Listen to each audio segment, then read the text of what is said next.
You can't be executed, even if you're found guilty of being like a drug kingpin, such as Juan Orlando Hernandez, the former president of Honduras, who Trump also just pardoned.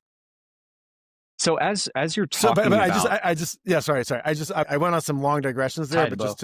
just to bring it back. So all of these things have to do with due process, right? You can't just grab people, throw them out of the country without giving them due process. You can't just like kill people in the Caribbean without giving them due process.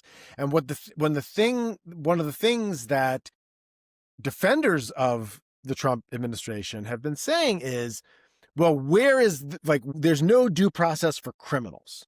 Where is the due process? Like they didn't use due process when they crossed the border.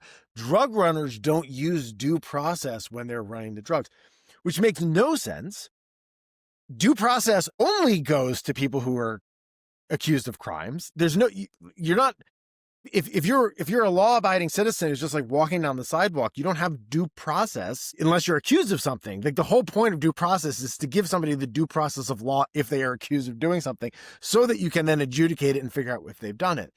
And this is absurd on its face and laughable, except the place where they come together is it comes together under this sort of idea, and this also ties into birthright citizenship, that the Constitution and that effectively the law, morality, the U.S. government, all of that only applies to U.S. citizens. And it only applies to the U.S. citizens who, the people who are making these arguments, think deserve to be U.S. citizens and deserve to remain U.S. citizens. Everybody else is on their own.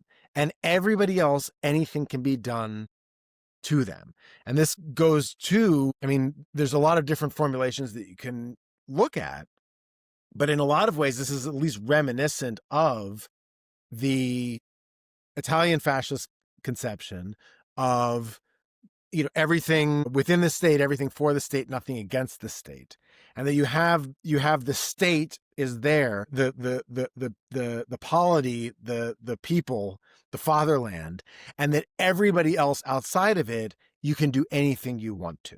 And really, all of these are expressions of that sentiment. As you were talking about the kind of the confusion, and I'll call it confusion because for a lot of MAGA, I do think they're confused.